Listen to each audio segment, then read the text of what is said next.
हरियाणा के पहलवानों का मुद्दा पिछले काफी वक्त से गरमाया रहा और उस उलन के केंद्र में थे ब्रजभूषण शरण सिंह। अब जबकि जो उस आंदोलन के चेहरे थे, चाहे वो बजरंग पुनिया हो या विनेश फोगाट, ये दोनों कांग्रेस पार्टी में आ चुके हैं और विनेश फोगाट को अब कांग्रेस पार्टी ने अपना उम्मीदवार भी बना दिया है।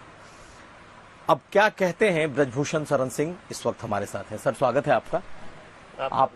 आपने देखा कि जो पूरा आंदोलन था उसकी वो चेहरा थी और अब कांग्रेस पार्टी ने उन्हें अपना उम्मीदवार बनाया है, क्या कहेंगे आप? 18 जनवरी 23 शाम को यह धरना दिन में बैठा था। अमूमन लोग ऐसे वक्त पर छिप जाते हैं, लेकिन मैं दिल्ली गया, पहले इनसे बातचीत करने की कोशिश की। जब ये बातचीत नहीं किए, हम दिल्ली गए। दिल्ली एयरपोर्ट पर ही मुझे पता लग गया कि इन लोगों ने यौन उत्पीड़न का मामला, यौन उत्पीड़न का सवाल हमारे ऊपर इन्होंने उठाया है। लेकिन मैं पीछे नहीं मुड़ा, गया। पूरे देश की मीडिया थी और सबके सामने जब मुझे अपनी बात कहने का मौका मिला, तब मैंने पहले दिन कहा था, ये धरना कांग्रेस के द्वारा प्रायोजित है। और मैंने उस समय भूपेंद्र हुड्डा और दीपेंद्र हुड्डा का नाम लिया था कि ये उनके द्वारा किया गया एक षड्यंत्र है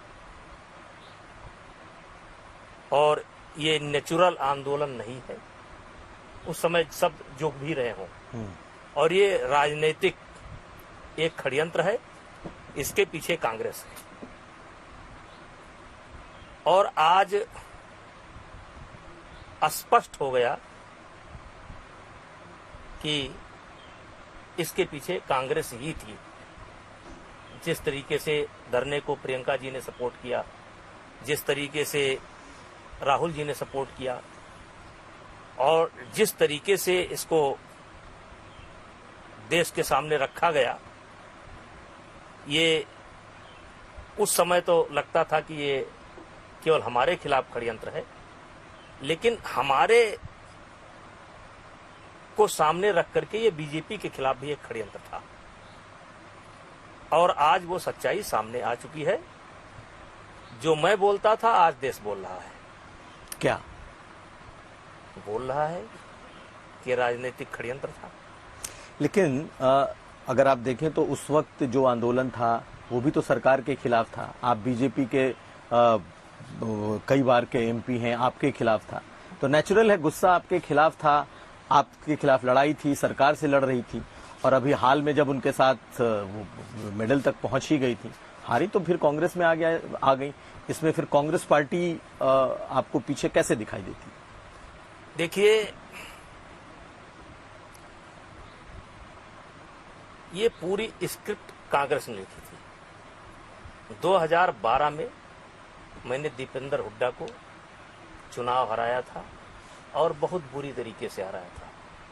47 वोट हमको मिले थे, 3 वोट उनको मिले थे। पूरे देश ने हमारा साथ दिया था। और चूंकि हरियाणा में ये खेल मतलब आप खेल के संबंध में अगर कहा जाए तो देश का मुकुट है हरियाणा। केवल कुश्ती ही नहीं, अन्य गेमों में भी वहाँ के जो गार्जियन हैं वो अपने बच्चों के पीछे बड़ा पैसा खर्च करते हैं, बड़ा समय खर्च करते हैं और इस कारण खेल वहाँ पर आगे है। तो हरियाणा में खेल की राजनीति बहुत है और उसमें कुश्ती सबसे प्रमुख है।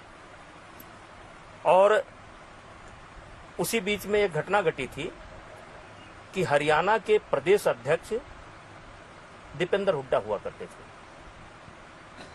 लेकिन जिस समय आंदोलन हटा, कुछ ऐसी परिस्थितियां थी, कुछ ऐसी उनकी गलती थी कि जिसके कारण उनको पद से हटना पड़ा था। और इसीलिए उन्होंने हमारे खिलाफ एक षड्यंत्र किया और जिसमें उन्होंने कांग्रेस को भी शामिल कर लिया।